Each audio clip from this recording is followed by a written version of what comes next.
What if I told you the best fishing spot on the lake has absolutely nothing in it? No rocks, no weeds, no sunken trees, just water. Sounds crazy, doesn't it? For years, we've been told the exact opposite. But today, we're talking about a massive blind spot that costs 99% of anglers the biggest fish of their lives, the obsession with structure. Stick with me because I'm going to show you why those giants you're dreaming of are suspending in what looks like a dead zone on your fish finder. And more importantly, how you can finally start catching them. The reason they're out there has nothing to do with what your granddad taught you 20 years ago. So let me ask you this before we even get started. Do you think fishing in open water is a complete waste of time? Be honest. Drop it in the comments below. I want to see who we're about to convert. From the very first day we pick up a fishing rod, it's drilled into our heads. Fish relate to structure. It's the gospel of angling. Find the cover and you will find the fish. It's the foundational rule we all live by.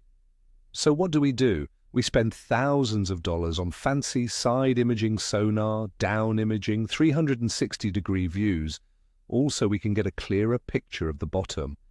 We spend countless hours idling around, hunting for that perfect laydown, that magical rock pile or that sharp drop-off, and it makes perfect sense on the surface. It gives us a tangible target. It feels like we're doing something smart, something strategic. But that comfort zone, that lifelong habit of staring at the bottom of your screen, is the very thing that's hiding the monsters from you. It's time to break the habit. Let's start with what I call the structure dogma. It's a belief system. We see a picture in a magazine or a diagram in a book showing a perfect point with little fish icons drawn all over it. We're conditioned to see the world in two dimensions, the shoreline and the bottom. We motor out, and our entire game plan revolves around connecting the dots between visible and submerged structure. We'll hit the docks first, then the big point on the north end, then that sunken brush pile our buddy told us about. Our whole day is a tour of physical objects, and if we don't get bit, we just assume the fish aren't biting. We rarely, if ever, stop and ask the fundamental question: what if the fish aren't even playing that game today? What if they're on a completely different field? Now here comes the modern electronics trap. You would think that with today's incredible technology, we'd have a better sense of where the fish are. But in a weird way, it's made the structure obsession even worse. We get so fixated on finding that perfect spot on the screen. We're looking for crisp, clear images of rocks, stumps, and ledges. We are hunting for pixels, not for fish. We see a beautiful, intricate piece of cover, and our brain automatically tells us there must be fish here. We then spend the next hour throwing everything in our tackle box at it, even if the screen is completely barren of life. We trust the object more than the absence of fish marks. It's a confirmation bias that keeps us locked into low percentage water while the real action is happening somewhere else entirely. So, if they're not on the structure, where in the world are the giants? The answer is simple, yet it feels so wrong to us. They are suspended, they are not on the bottom, they are not chasing bait on the surface, they are hanging in the middle of the water column in what most anglers would call no man's land. Imagine a 60-foot deep basin. The bottom is mud, completely featureless. The surface is calm. The big fish are likely hanging out somewhere around 25 to 35 feet down, just sitting there. They are relating to nothing physical. They are ghosts in the machine, existing in a world we've been trained to ignore. This is where the truly giant, mature predators live, and it's the last place most people would ever think to make a cast. Let's dig into the number one reason why they suspend: bait. It is that simple. A big, mature predator fish is lazy. It's an energy conservation machine. It will not expend precious calories to chase down a small meal if it doesn't have to. It will position itself in the most efficient place to get the most food for the least effort. And where is the biggest concentration of food? It's often not in the weeds or around a dock. It's those massive, roaming schools of pelagic baitfish like shad, alewives, or herring. These bait balls move through open water following plankton blooms and water temperatures, and wherever that giant ball of food goes, the biggest predators in the lake are sure to follow, like silent wolves stalking a herd. They are not tied to a stump. They are tied to the grocery store. Now let's talk about the comfort zone of a predator. Fish are cold-blooded creatures, and water temperature is everything to them. This brings us to the thermocline. In many lakes during the warmer months, the water stratifies into layers. You have a warmer, oxygen-rich layer on top and a colder, oxygen-poor layer on the bottom. The thermocline is that thin, transitional band in between. This band often offers the perfect combination of temperature and oxygen for a big, metabolically driven predator. It's their version of sitting in a perfectly air-conditioned room.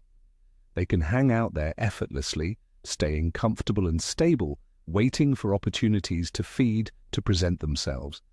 Why would they sit in the hot shallows or the dead zone at the bottom when they can relax in their own private lounge in the middle of the water column? Another huge factor is pressure avoidance. Think about your favorite community hole, that main lake point, that well-known brush pile, that obvious creek channel bend. How many boats do you think hit that spot every single Saturday? Dozens, maybe even hundreds over a season. The fish that live there are constantly being bombarded with lures, sonar pings, and trolling motor noise. The smarter, older, and bigger fish learn to avoid these areas. They understand that these high-traffic zones are dangerous. But where does nobody go? The middle of that big, boring-looking basin. Out there, it's quiet. It's a sanctuary. By suspending in open water, they can completely escape the relentless pressure that defines life on classic structure. They're not just finding food and comfort, they're finding peace and quiet. This means you have to fundamentally rethink how you use your fish finder. For years, you've probably been focused on the bottom third of the screen. That's where you look for those little lines and arches that hug the structure. I want you to make a change. From now on, start by looking at the middle third of your screen first. The real action, the sign of those suspended giants is happening there. You need to adjust your settings. Don't be afraid to turn up the sensitivity or the gain until the screen gets a little bit of clutter. You want to see the thermocline, you want to see the bait balls, and you need to train your eyes to spot the faint, subtle marks of big fish that are no longer attached to the bottom. Your sonar is a tool for the entire water column, not just a bottom mapping device. And when you're looking at that screen, you need to understand that it's not always going to be a perfect, beautiful arch like you see in the advertisements. A big, lazy fish that is moving very slowly or not at all might not draw as a classic arch. It might just be a thick, horizontal line. It could look like a blob, a smudge, or just a weird bit of interference.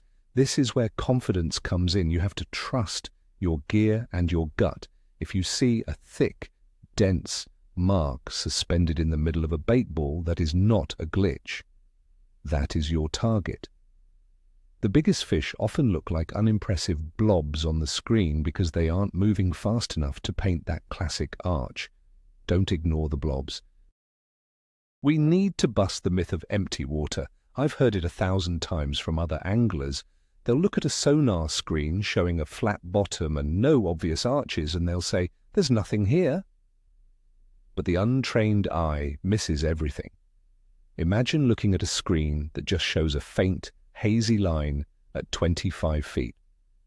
That's the thermocline. Now look closer. Inside that haze, you might see tiny, grainy pixels. That's a massive cloud of baitfish. And then, just below it, you see three of those thick horizontal lines I just mentioned. To 99% of fishermen, that screen is empty.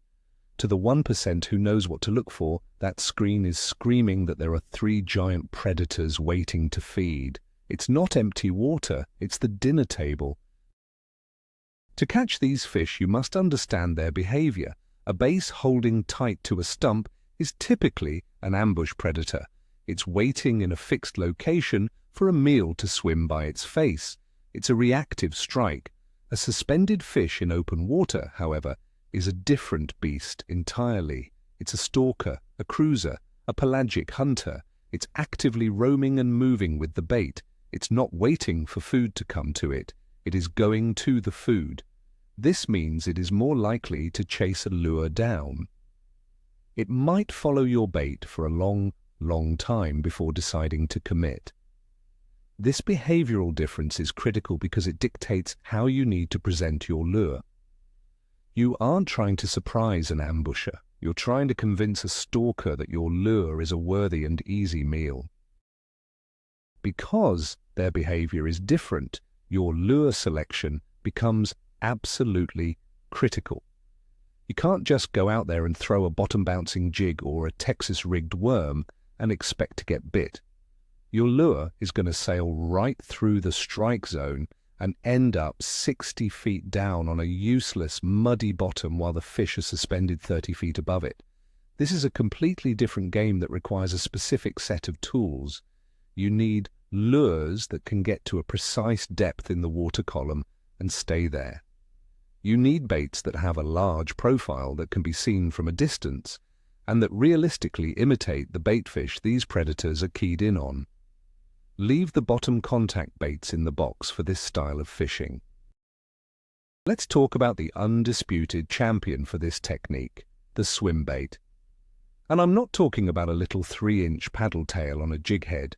I'm talking about big, substantial, slow-moving swim baits, both soft and hard-bodied. A 5, 6, or even 8-inch swim bait moves a lot of water and presents a big, calorie-rich meal that a giant fish can't resist. The key is the retrieve. You make a long cast, you count the bait down to the precise depth where you mark the fish, and then you begin a slow, steady retrieve. You want that swim bait to look like a lone, confused and dying baitfish that has been separated from the school. It is an absolutely irresistible presentation for a big, opportunistic predator cruising in open water. Right alongside the swim bait, you cannot forget the suspending jerkbait. This lure is pure magic for this application. A jerkbait, when worked properly, will dive down to a specific depth and then just hang there when you pause it. It sits perfectly still, right in the fish's face, quivering slightly. This drives suspended fish absolutely insane. They might follow it, stare at it, and that long, agonizing pause is what finally triggers the strike. The cadence is everything. Jerk, jerk, pause. Let it sit for 5 seconds, 10 seconds, sometimes even 15 seconds. It's a battle of nerves, but that pause is when 90% of your bites will happen. It's a deadly tactic when fish are lethargic. For covering water and getting down deep, you also need to consider deep diving crankbaits. These are the workhorses for finding active fish. The trick is knowing how to get them to the right depth and keep them there. This means you need to make incredibly long casts. The more line you have out, the deeper the bait can dive. You also need to use the right line, often a lighter fluorocarbon, that helps the bait achieve its maximum depth. After you cast, point your rod tip down towards the water and crank hard to get it down into the strike zone quickly. You're trying to get that lure to grind through that zone where the fish are suspended, creating a reaction strike from a fish that sees a fleeing baitfish. Honestly, the biggest challenge of all of this is the mental game. It's tough. It goes against every instinct we have as anglers. You are sitting in the middle of the lake, surrounded by what looks and feels like a desert. casting into nothing. There are no visible targets, no reassuring stumps or weed edges. It can feel pointless and boring. You have to have 100% faith in your electronics and your strategy. It takes incredible discipline to make cast after cast into the void. But I promise you, that feeling of boredom will instantly vanish when your rod suddenly doubles over and the drag starts screaming. That's the moment you become a believer. Let me give you a real-life example to put it all together. I remember this one morning in late summer. It was glass calm, hot, and the bite was tough. I had spent 3 solid hours hitting every classic spot I knew, points, humps, docks. I had exactly 0 bites. Out of sheer frustration, I just shut the motor off in the middle of the widest, deepest basin on the entire lake. I was about to just give up and go home. I wasn't even looking for fish. I was just drifting. It was a moment of surrender, and that's when it happened. I just happened to glance down at my graph, and I saw it. It wasn't a school of fish. It wasn't an arch on the bottom. It was a single, thick, red line suspended at exactly 25 feet over 60 feet of water. It was not near anything. It was a ghost. My first instinct, the old me, would have dismissed it as interference or a glitch and kept on driving. But I had been forcing myself to trust these marks. I knew what it was. It was a big, solitary fish, just sitting out there completely alone. This was the aha moment. This was the fish that nobody else was even thinking about. My heart started pounding a little bit. I quietly reached down and grabbed my dedicated big swim bait rod. I positioned the boat so I could make a long cast well past the mark, giving the bait room to get down to the right depth. I fired it out there, and as soon as it hit the water, I started counting. 1,000, 2, 1,000, all the way to about 12. I engaged the reel and just started that slow, methodical, agonizingly slow retrieve. For the first 30 seconds, I felt stupid. I was reeling a giant piece of plastic through empty water. And then the line just went heavy. There was no jarring strike. It just felt like I had snagged a waterlogged sofa in the middle of the lake. I reeled down and leaned back hard, and the water exploded. The fight was completely different from a battle in heavy cover. There were no snags, no stumps, no dock pilings for the fish to wrap me around. It was just a raw, brutal, open-water tug-of-war, a pure test of will and tackle between me and the fish. The fish would peel off 50, 60 feet of drag in a single run into the abyss, and all I could do was hold on and hope my knots were good. It's a terrifying and exhilarating kind of fight, with no tricks or advantages for either side. It's the purest fight you can have. After what felt like an eternity, I finally worked the fish to the boat. It was an absolute giant, a true monster for that body of water. As I held it up, the swim bait was barely hooked in the corner of its mouth. The proof was right there in my hands. This fish, this incredible creature, would have never been caught by fishing the bank. It would have never been caught by flipping docks or casting to a rock pile. It was living a completely different life out in the open, and the only way to catch it was to break all the rules I had been taught and venture out into that empty water. That single fish completely changed the way I approach every body of water I fish to this day. So let's put it all together. We've been programmed from day one to believe that structure is everything, that fish need to hide in or around physical objects. But the biggest, wisest, and often oldest fish in the system are playing a different game entirely. They follow the bait, they seek thermal comfort, and they avoid the constant pressure by suspending in open water. The real turning point, the aha moment, is when you stop looking at your sonar as just a map of the bottom, and you start seeing it as a 3-dimensional aquarium. The giants aren't hiding in things, they are hiding in plain sight. This isn't just another little tip or technique, it's a complete and total mindset shift. It opens up 99% of the lake that you've probably been ignoring your entire life. Just think about that for a second. You've been fighting with everyone else over 1% of the water. Thanks for sticking with me on this one. If this opened your eyes, do me a huge favor and hit that like button, and be sure to subscribe so you don't miss what's coming next. Now, I really want to hear from you. What's the biggest fish you've ever caught, and where did you catch it? Was it buried in heavy structure, or was it a ghost suspended in the middle of nowhere? Let's see the stories in the comments below.